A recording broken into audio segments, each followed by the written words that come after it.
Hello, आप सभी का हमारे YouTube channel the Abhishek classes में स्वागत है। जैसा कि हम लोगों ने डिस्कस किया था कि 2024 की पूरी एग्जाम सीरीज हम लेकर आने वाले हैं अपने YouTube चैनल पर। तो आज इस सीरीज का तीसरा वीडियोस जो कि क्लास 10th की पोएट्री जिसका नाम है टाइगर इन द जू हम लोग डिस्कस करने वाले हैं।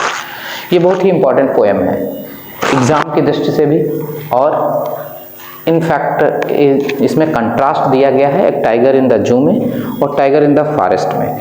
बहुत इंपॉर्टेंट पोएम इसलिए भी बनती है कि इसमें दिखाया गया है कि वाइल्ड एनिमल्स जब के पकड़ लिए जाते हैं अपने नेचुरल चीज़ों से लगाकर उन्हें केज में या जू में, तो उनकी नेचुरल इंस्टिंक्ट किस प्रकार से गायब हो जाती हैं। इसमें कंट्रास्ट पोएट लेस्ली नॉरिस दिखा रहे हैं कि क्या क्या परिवर्तन आ जाते हैं एक टाइगर जब जू में होता है और जब फॉरेस्ट में होता है। तो पहले वेरी फर्स्ट स्टैंजा से हम लोग शुरू करते हैं। एक बात और बता दें कि यहाँ पे जो टाइगर है ये पर्सनिफाइड है। टाइगर को यहाँ पे क्या किया गया है, पर्सनिफाइड किया गया है। पर्सनिफाइड करने से जैसे ही पोएम को स्टार्ट करेंगे आगे आप बेहतर समझ पाएंगे। तो कह रहा ही, जैसे ही टाइगर के लिए ही प्रोनाउन का यूज किया जाता है तो यहाँ पे पोएटिक डिवाइस हो जाएगी पर्सनिफिकेशन। कौन सी हो जाएगी? पर्सनिफिकेशन। क्योंकि टाइगर पर्सनिफाइड है तो यहाँ पे पर्सनिफिकेशन पोएटिक डिवाइस हो जाएगी। अब बहुत सारे लोगों को ये नहीं पता होगा कि पर्सनिफिकेशन कौन सी फिगर ऑफ स्पीच होती है। पर्सनिफिकेशन वो फिगर ऑफ स्पीच है जिसमें किसी लाइफलेस ऑब्जेक्ट को या एब्स्ट्रैक्ट आइडियाज को ह्यूमन बीइंग के रूप में कन्वर्ट किया जाता है, वहां पे पर्सनिफिकेशन होता है। आगे कह रहा ही स्टॉक्स। स्टॉक्स का मतलब वॉक या मूविंग डिनोट करते हैं, चलने का तरीका। He stalks in his vivid stripe. In his फिर से प्रोनाउन यूज किया गया ह्यूमन का, तो इन हिज विविड माने स्पष्ट या क्लियर, स्ट्राइप्स माने धारियां। टाइगर के शरीर पे जो धारियां होती हैं वो बहुत ही क्लियर होती हैं, जब वो चलता है तो वो विजुअल होती है, उन्हें देखा जा सकता है। आगे कह रहा है the few step in his case. The few step 3 word होते हैं, आपने देखा होगा फ्यू, एक फ्यू और एक आ फ्यू, और तीसरा the few. Few, a few और the few.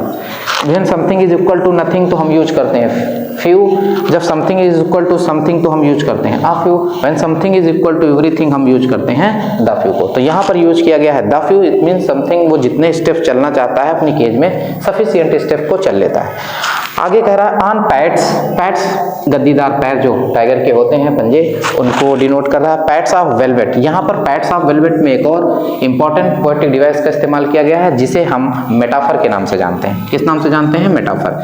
Metaphor figure of speech होती है जिसमें हिडन कंपैरिजन किन्हीं दो थिंग्स या ऑब्जेक्ट्स के बीच में किया जाता है, वहां पर मेटाफर होता है। तो कह रहे हैं इनके पैड्स जो है वो कैसे हैं? ऐसे कोमल हैं जैसे कि वेलवेट। वेलवेट का मतलब मखमल होता है, मखमल जैसे, और क्वाइट। और जब चलता है तो इसके चलने में आवाज नहीं आती क्योंकि मखमल बहुत सॉफ्ट होता है। और कह रहा है इन हिज क्वाइट रेज। अब क्वाइट माने होता है शांत, रेज माने गुस्सा। दो अपोजिट क्वालिटी एक साथ रख दी गई हैं। जब दो अपोजिट क्वालिटी एक साथ रख दी जाती है तो वहां पर फिगर ऑफ स्पीच होता है ऑक्सीमोरन। कौन सा होता है? Oxymoron. When two opposite things are put together, poetic device कौन सी होती है? ऑक्सीमोरन। जैसे यहाँ पर क्वाइट रेज है, जैसे बिटर स्वीट आ जाएगा, रेगुलरली इरेगुलर आ जाएगा, तो ये सब पोएटिक डिवाइस कौन सी होती है? ऑक्सीमोरन की होती है। Moving towards the second stanza of this poem. पहले स्टैंजा में हमने उस टाइगर की बात की जो वहां पे लॉक है, कंक्रीट सेल में या जू में बंद है। अब इस स्टैंजा में हम लोग बात करने वाले हैं उस टाइगर की जो टाइगर कहाँ पर है? वाइल्ड स्टेट में है, जंगल में। तो देखते हैं कि क्या क्वालिटीज इस टाइगर की। कह रहा he should be lurking. Lurking का मतलब होता है घात लगाना। जब टाइगर अपने शिकार पे होता है तो लर्किंग करता है, घात लगाकर बैठता है। इन साइडों, किसकी साइडों में? स्लाइडिंग, खिसकता रहता है बहुत धीरे धीरे थ्रू लॉन्ग ग्रास। जो बड़ी बड़ी घास है उस घास के अंदर टाइगर बैठ के लर्किंग करता है और हल्के हल्के से खिसकता रहता है। कहाँ पे? Near the water holes. वहाँ पे वाटर होल्स जो जलाशय हैं जहाँ पर जंगली जीव क्या करने आते हैं? पानी पीने के लिए आते हैं। उन वाटर होल्स के पास में टाइगर क्या करता है? लर्किंग करता है। और अगर पूछा जाए, क्वेश्चन बनता है कि इस स्टैंजा में किस टाइगर की बात की जा रही है, तो आपका आंसर होगा इस स्टैंजा में टाइगर इन द जू की बात की जा रही है। क्योंकि लर्किंग लॉन्ग ग्रास में वाटर होल्स के पास वही टाइगर कर सकता है जो वहां पर हो, जो टाइगर कहाँ पे? फॉरेस्ट में हो। तो इस स्टैंजा में टाइगर इन द फॉरेस्ट की बात की जा रही है। आगे कह रहा है वेयर प्लम्प डियर। प्लम्प का मतलब मोटे ताजे, डियर, डियर का सिंगुलर और प्लूरल दोनों यही होता है। तो प्लम्प डियर पास, जहां पर कौन जाते हैं? प्लम्प डियर जाते हैं। वहां पर वाटर होल्स के पास में लर्किंग करता है स्लाइडिंग करते हुए। कौन? ही माने tiger. Moving towards the third stanza of this poem. इस पोएम की थर्ड स्टैंजा में भी उसकी बात की जा रही है उस टाइगर की जो टाइगर कहाँ पर है? फॉरेस्ट में। कह रहा ही शुड बी स्नार्लिंग। जैसे ही कहा जा रहा है ही शुड बी स्नार्लिंग, तो स्नार्लिंग में एक साउंड आ गया। उस साउंड के द्वारा जब भी किसी एनिमल को आइडेंटिफाई कर लिया जाता है वहाँ पर पोएटिक डिवाइस होती है ऑनोमेटोपेडिया।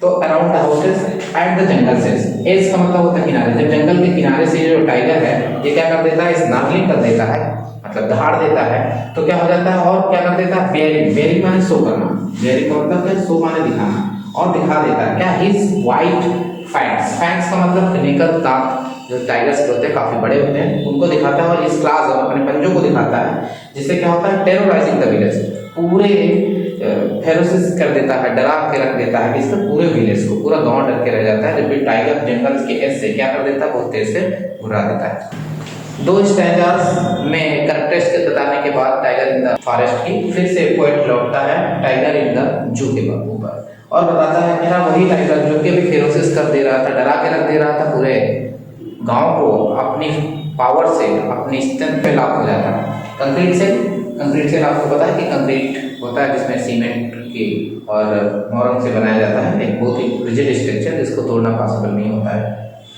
पावर फोर्स से। तो कंक्रीट से जब टाइगर को क्या कर दिया जाता है, लॉक कर दिया जाता है, तो उसकी ही स्ट्रेंथ, उसकी जो ताकत होती है बिहाइंड द बार्स, उन्हीं सलाखों के पीछे चली जाती है, मतलब कंक्रीट सेल के पीछे छिप जाती है। बिहाइंड बार्स में पोएटिक डिवाइस कौन सी, ये भी किससे स्टार्ट है, बी से, और ये भी बी से, ये भी बी से, दो कंसेप्चुअल लाइन सेम वर्ड से स्टार्ट है, तो यहाँ पर पोएटिक डिवाइस हमारी हो जाती है एलिट्रेशन। आगे कह रहा है stopping at the length of the cage, आगे कह रहा है stopping at the length of the cage. वही टाइगर जो कि जंगल वाटर होल्स के पास से चलना शुरू करता था, जंगल के एज तक आ जाता था, वही टाइगर आज कहां तक स्टॉपिंग कर रहा है, at the length of the cage, केवल केज की लेंथ तक ही स्टॉपिंग कर सकता है, इग्नोरिंग विजिटर्स। और अब उसका एटीट्यूड जो विजिटर्स की तरफ है वो कैसा हो जाता है, इग्नोरिंग हो जाता है। क्वेश्चन पूछा जाता है what is the attitude of the tiger towards the visitor when is locked in a concrete cell, तो कैसा हो जाएगा, इग्नोरिंग हो जाएगा, उसका एटीट्यूड इग्नोरिंग हो जाएगा। और क्या ही हियर्स, जैसे आता है ही, ये भी एस से स्टार्ट है, ये भी एस से स्टार्ट है, तो पोएटिक डिवाइस कौन सी हो जाएगी, यहाँ पर अपनी हो जाएगी एलिट्रेशन फिर से। He hears the last voice at night, रात की आखिरी आवाज तक सुनता रहता है, और वो आवाजें हैं किसकी, पेट्रोलिंग कार्स की। ये भी क्वेश्चन पूछा जाता है ऑब्जेक्टिव टाइप के क्वेश्चंस में कि वो आवाजें किसकी थी, तो पेट्रोलिंग माने गश्त करती हुई कारों की आवाजों को लास्ट वॉइस तक सुना करता है। और क्या क्या करता है, स्टीयर्स माने घूरा करता है विद हिज ब्रिलियंट आईज से, किसको, ब्रिलियंट स्टार्स को। तो एक क्वेश्चन पोएम में अपनी खत्म हो जाती है। अगर इसकी बात की जाए, इसकी राइमिंग स्कीम की, तो राइमिंग स्कीम इस लास्ट स्टैंजा से हम पूरी पोएम की निकाल सकते हैं। कोई भी 4 लाइनों की अगर हम पोएटिक डिवाइस राइमिंग अरेंजमेंट को देखें तो पूरी पोएम का निकाल सकते हैं। जैसे नाइट को निकाल सकते हैं, कार्स और स्टार्स, यहाँ पर भी अपना राइमिंग है, तो यहाँ पर भी अगर इसको मान लेंगे, हम इसको ए मानेंगे तो ये बी हो जाएगा, इसको सी हो जाएगा, और ये भी हमारा क्या हो जाएगा, बी हो जाएगा। तो इस तरीके से इस लाइफ स्टैंजा का निकाल लिया। बाकी इसी तरीके से इस स्टैंजा, बाकी स्टैंजास का हम राइमिंग अरेंजमेंट निकाल सकते हैं। तो यहाँ पर हमारी पोएम खत्म होती है। आगे अगर आपको पोएम पसंद आती है तो चैनल को लाइक करें, सब्सक्राइब करें, और ज़्यादा से ज़्यादा तक लोगों को शेयर करें।